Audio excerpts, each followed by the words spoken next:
بسم اللہ الرحمن الرحیم۔ السلام علیکم ورحمۃ اللہ وبرکاتہ۔ آپ سے مخاطب ہیں پروفیسر مفتی محمد عامر سلطانی، گورنمنٹ گریجویٹ کالج چوک اعظم لیا سے۔ ہم نے پی پی ایس سی اسلامیات لیکچرر کی تیاری کے لیے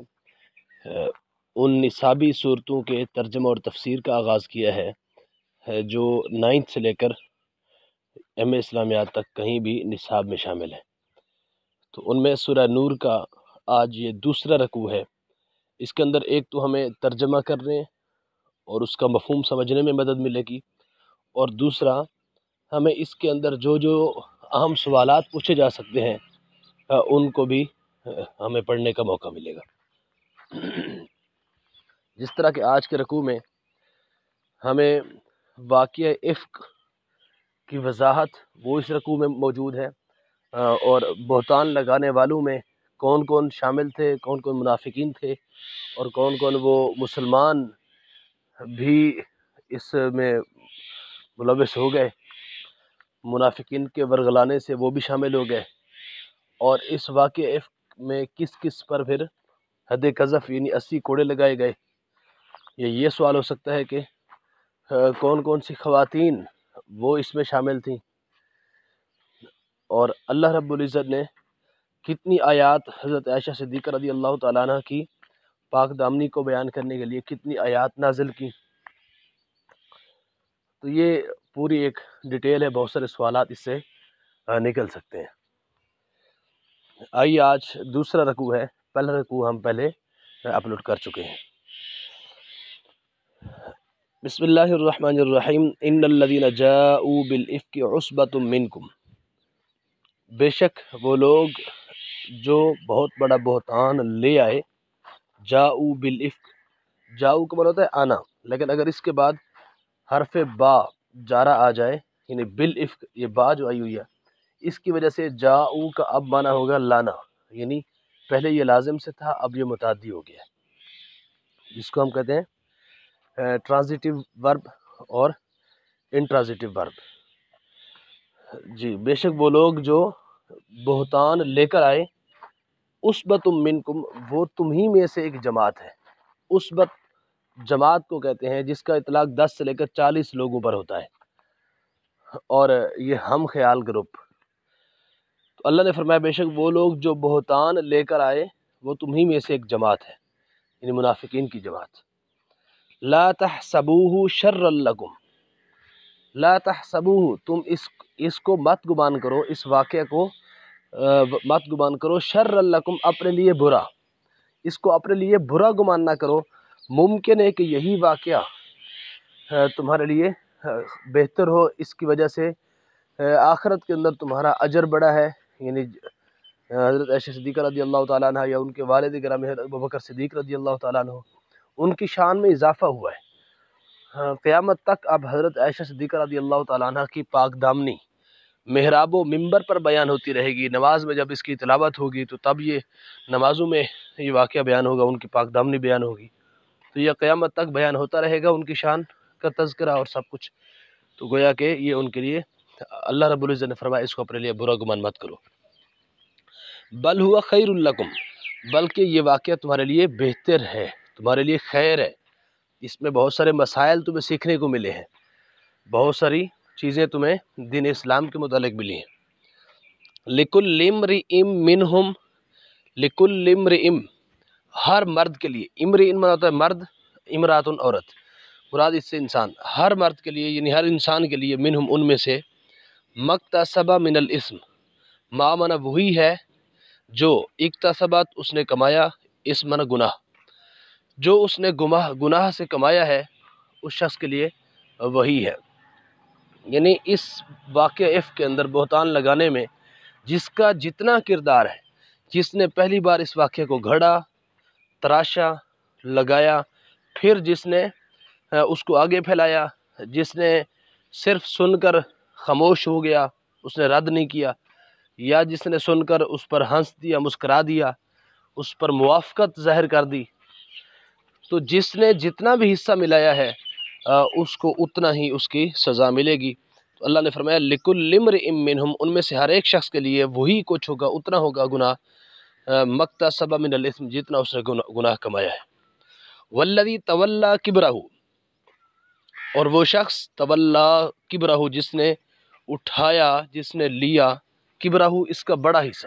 جس نے اس کا بڑا حصہ لیا، مراد جس نے سب سے پہلے اس واقعے کو گھڑا اور تراشا، تہمت لگائی، منہم ان میں سے، جس نے ان میں سے اس کا بڑا حصہ لیا، لہو عذاب عظیم، ان کے لیے اس کے لیے بڑا عذاب ہوگا۔ تو وہ منافق عبداللہ ابن ابی جو رئیس المنافقین تھا،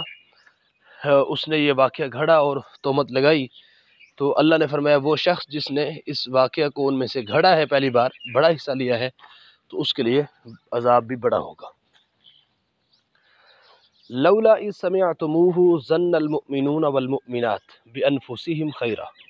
لولا کیوں نہ ایسا ہوا، لولا کا معنی ہے کیوں نہ ایسا ہوا، اذ من جب، سمعتموہ تم نے اس واقعے کو سنا، جب منافقین نے الزام لگایا، تو مسلمان گویا کہ زیادہ تر مسلمان تو وہی تھے، ان کو پتہ تھا حضور علیہ الصلوۃ والسلام پاک دامن ہے، تو حضور کے ساتھ نسبت رکھنے والی ہر چیز پاک دامن ہے، تو ایسا نہیں ہو سکتا کہ وہ یعنی مسلمان ان کے بارے میں برا گمان رکھتے ہوں۔ ہاں کچھ نئے نئے مسلمان وہ ان کے دھوکے میں ورغلانے میں آ گئے، جن میں حضرت حسان بن ثابت، حضرت مصطح بن اثاثہ تھے، حضرت زینب بنت جحش کی بہن حضرت حمنہ بنت جحش، تو یہ 3-4 تھے مسلمان جو شامل ہو گئے تھے، لیکن بعد میں ان پر حد قذف لگائی گئی، 80 کوڑے ان پر لگائے گئے۔ جی تو فرمایا کیوں نہ ایسا ہوا کہ جب تم نے اس واقعے کو سنا تھا، ظن المؤمنون والمؤمنات بانفسہم، مومن مرد اور مومن عورتیں اپنوں کے بارے میں، انفس من اپنے مسلمانوں کے بارے میں، ظن منا گمان کرتے، خیرن خیر کا، بھلائی کا، اچھا، تو مومن مرد اور مومن عورتیں اپنوں کے بارے میں اچھا گمان کرتے، وقالو اور فوراً وہ کہہ دیتے، ھذا افک مبین، یہ تو کھلا بہتان ہے، یعنی مسلمان کو جب یہ خبر پہنچی تھی تو وہ فوراً کہہ دیتے کہ یہ تو کھلا بہتان ہے، تو وہ بلا تردد، بلا توقف یا خاموشی اختیار کیے بغیر فوراً کہتے کہ یہ تو کھلا بہتان ہے، تو انہوں نے ایسا تم نے کیوں نہیں کیا۔ لولا جاءوا علیہ باربعۃ شہداء، کیوں نہ ایسا ہوا کہ جاءوا علیہ، کہ جب وہ نہیں لائے اس پر اربعۃ شہداء، 4 گواہ، اس پر وہ 4 گواہ کیوں نہ لائے، یعنی اگر 4 گواہ نہیں لائے، فَإِذْ لَمْ يَأْتُوا بِالشُّهَدَاء، پس جب وہ گواہ نہیں لائے، فَأُولَٰئِكَ عِندَ اللَّهِ هُمُ الْكَاذِبُونَ، پس یہی وہ لوگ ہیں اللہ کے نزدیک، ہم الکاذبون، یہی جھوٹے ہیں۔ جب یہ گواہ نہیں لائے تو یہی اللہ کے ہاں جھوٹے ہیں، تو گویا اگر یہ گواہ لے بھی آتے تب بھی دنیا میں تو یہ سچے ہو جاتے، لیکن حقیقت میں پھر بھی اگر جھوٹے گواہ بنا لیتے تو پھر دنیا کے پیمانے پر یہ سچے قرار دیے جاتے، لیکن پھر بھی یہ حقیقت میں جھوٹے ہی ہوتے۔ لیکن اب جب یہ گواہ نہیں لائے تو یہ ڈبل جھوٹے ہیں، دنیا میں بھی اور آخرت میں، ہر صورت میں یہ جھوٹے اور کذاب ہیں۔ ولولا فضل اللہ علیکم ورحمتہ، اور اگر اللہ کا فضل تم پر اور اس کی رحمت، یعنی اللہ کا فضل اور اس کی رحمت تم پر نہ ہوتی، فی الدنیا والآخرہ، دنیا اور آخرت میں، اگر تم پر دنیا اور آخرت میں اللہ کا فضل اور اس کی رحمت نہ ہوتی، لمسکم فیما افاضتم فیہ، لام منا ضرور، یہ لام تاکید کے لیے آتا ہے، مس منا تو چھونا، تو ضرور تمہیں چھوتا، ضرور تم پر پہنچتا، فیما افاضتم، اس کام میں جس میں تم مشغول ہوئے، جس کام میں تم پڑ گئے تھے، یعنی اس واقع افک، بہتان، اس میں جو تم پڑے ہو، الزام تراشی میں، اس کام کی وجہ سے تم پر ضرور پہنچتا عذاب عظیم، بہت بڑا عذاب۔ تو جس کام میں تم مشغول ہو گئے تھے ضرور تم پر بہت بڑا عذاب پہنچتا اگر دنیا اور آخرت میں اللہ کا فضل اور اس کی رحمت تم پر نہ ہوتی۔ تو یہ اللہ کا فضل ہے، اس کی رحمت ہے، اس نے دنیا میں تم پر عذاب نہیں بھیجا فوراً، اور پھر توبہ کی توفیق دے دی، مہلت دے دی، اور زندگی کے اندر ہی تم نے توبہ کر لی، جو مسلمان غلطی سے شامل ہوئے تھے، حد قذف کے بعد انہوں نے توبہ بھی کی، اب توبہ کے بعد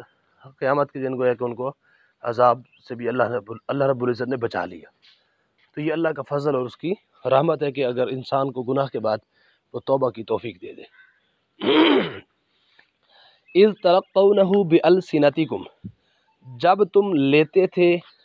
منا اس کو، جب تم اس واقعہ کو لیتے تھے بألسنتکم اپنی زبانوں پر، یعنی اپنی زبانوں پر اس کو لیتے تھے، وتقولون بافواہکم،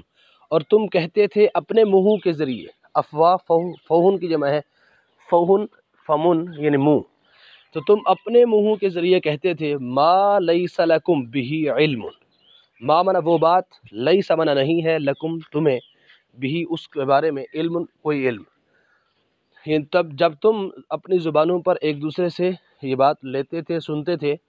وتقولون اور کہہ دیتے تھے آگے اپنے منہوں کے ذریعے وہ بات جس کا تمہیں علم ہی نہیں ہے، اس واقعہ کا تمہیں علم ہی نہیں تھا، تو پھر بھی تم اپنی زبانوں پر اس واقعے کو لاتے تھے، اس کا تذکرہ چھیڑ دیتے تھے۔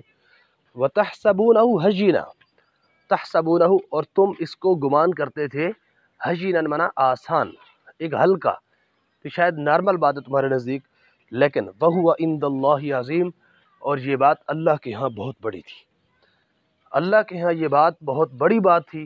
جو تم اپنے محفلوں میں، اپنے میٹنگوں میں جس بات کا تذکرہ کرتے تھے،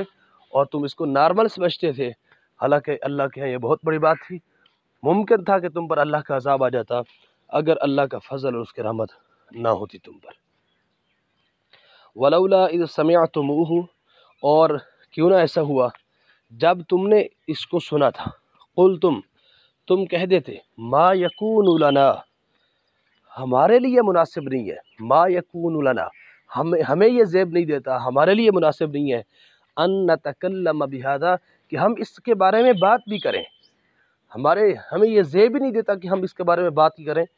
چہ جائے کہ تم اس کے تذکرے چھیڑو اور اس پر مشورے کرو اور آگے اس کو مزید ہوا دو۔ کیوں نہ ایسا ہوا کہ جب تم نے اس کو پہلی بار سنا تھا تم کہہ دیتے کہ ہمیں یہ زیب ہی نہیں دیتا کہ ہم اس کے بارے میں کوئی بات کریں۔ سبحانک ھذا بہتان عظیم، تو پاک ذات ہے، اے اللہ تو پاک ذات ہے، ھذا بہتان عظیم، یہ تو بہت بڑا بہتان ہے، یہ بہت بڑا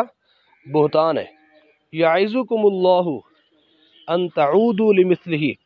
اللہ تمہیں نصیحت کرتا ہے، ان تعودوا، کہ کہیں دوبارہ کہیں لوٹو، اور منا لوٹنا، ان تعودوا یہ کہ تم لوٹو، لمثلہ اسی جیسی بات کی طرف، ابداً کبھی بھی، اللہ تمہیں نصیحت کرتا ہے کہ کہیں کبھی دوبارہ ایسا نہ کرو کہ کسی پاک دامن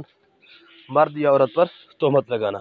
جس طرح کہ تم نے حضرت عائشہ صدیقہ رضی اللہ تعالیٰ عنہ جو پاک دامن تھی، اور اسی طرح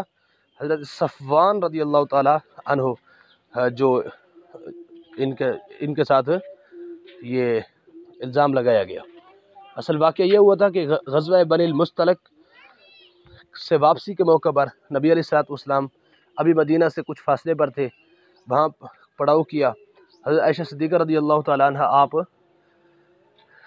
حاجت کے لیے، ضرورت کے لیے قافلے سے کچھ ہٹ کے گئیں کہیں، اور وہاں آپ کا ہار گم ہو گیا، آپ اس ہار کی تلاش میں رہیں، قافلہ ادھر سے چلا گیا، اور اس وقت پردے کا حکم چونکہ آ چکا تھا، تو آپ کا ہودج، وہ محمل، وہ کجاوا، اس کو اٹھانے والوں نے اٹھا دیا، اور آپ اتنے ہلکے جسم کی تھی کہ انہوں نے یہ محسوس نہیں کیا کہ آپ اس میں نہیں ہیں، تو وہ اس طرح آپ چل پڑیں، وہ قافلہ چل پڑا، آپ وہیں پر رہ گئی۔ آپ نے دیکھا جب اس جگہ قافلے کی جگہ پر آئیں جہاں پر قافلہ رکا تھا، وہ تو قافلہ جا چکا ہے، آپ وہیں پر اس خیال سے بیٹھ گئیں کہ جب ان کو پتہ چلے گا میں نہیں ہوں وہ دوبارہ واپس آ جائیں گی، تو وہ دوبارہ واپس کوئی آئے گا، تو اس طرح پھر وہیں بیٹھ گئیں آپ۔ اور آپ جب بیٹھی تھی تو حضرت صفوان رضی اللہ تعالیٰ عنہ، ان کی ڈیوٹی تھی کہ تم قافلے کے پیچھے پیچھے آنا، قافلے کی جو گری پڑی چیز ہو، ایک شخص کی ڈیوٹی ہوتی تھی، وہ پیچھے ہوتا تھا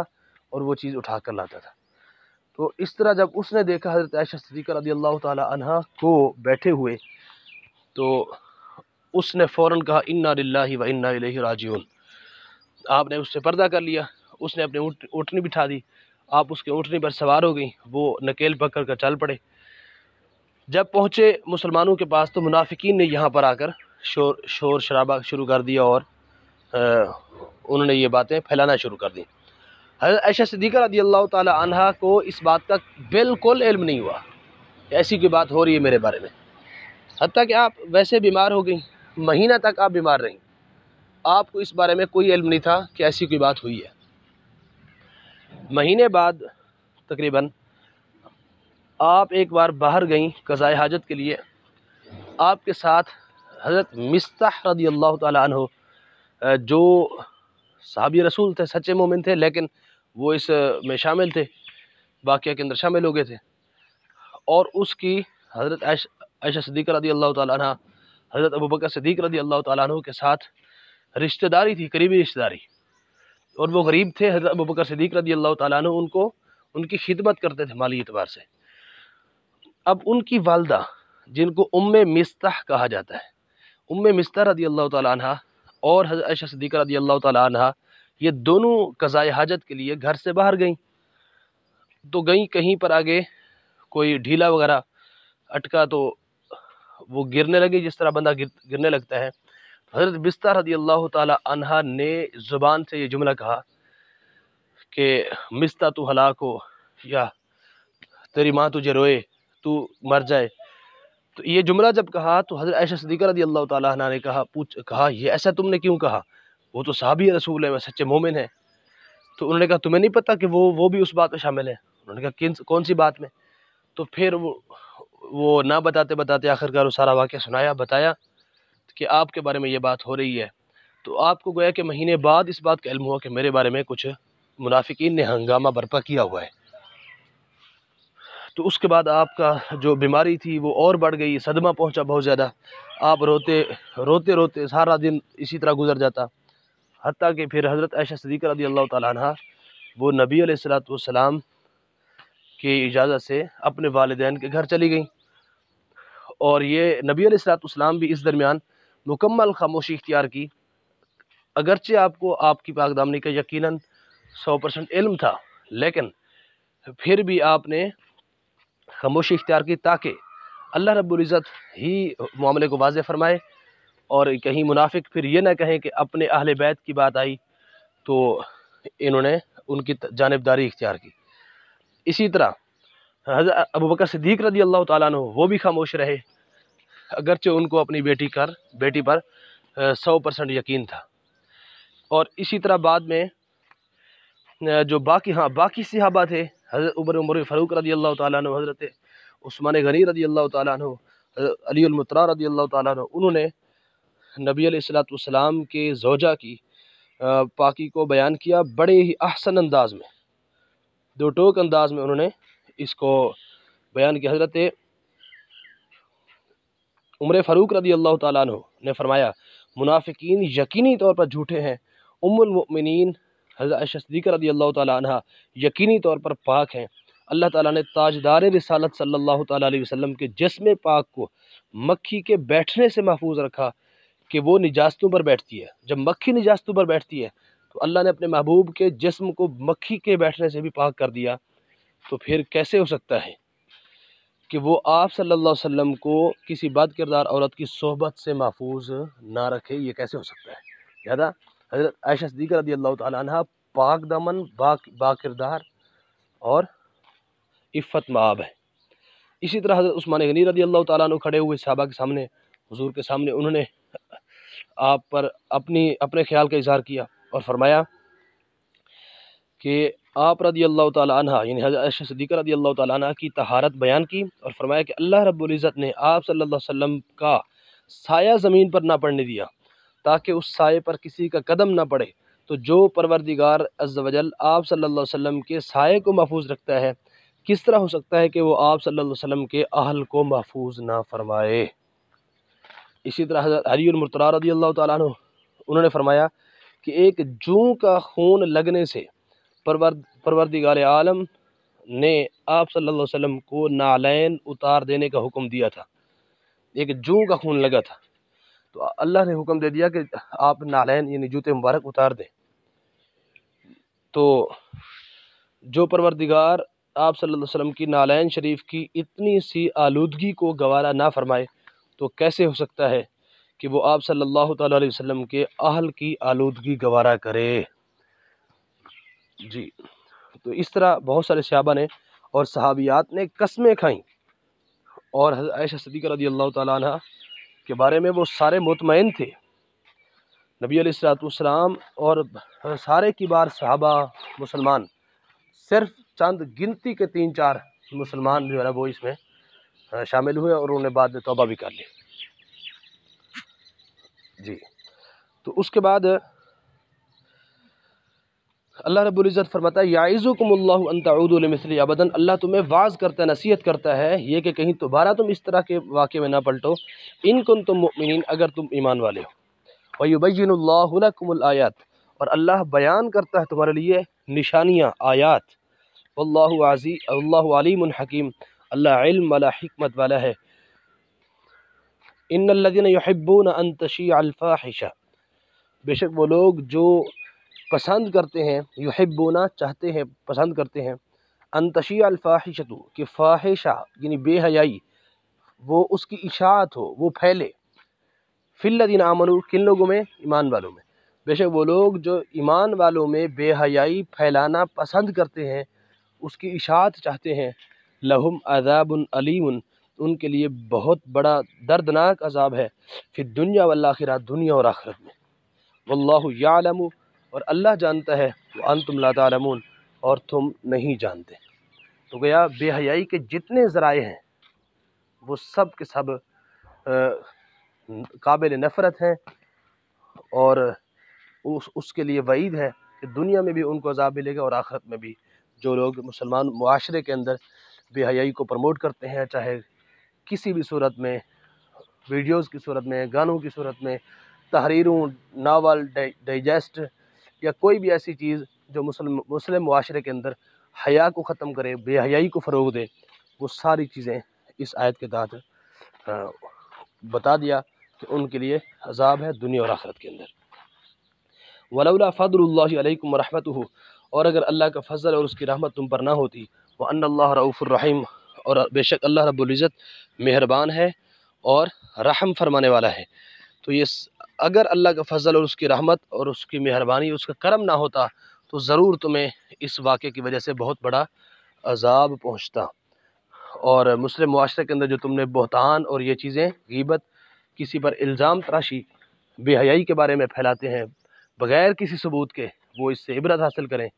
اور اپنی زبانوں کو، اپنی سوچوں کو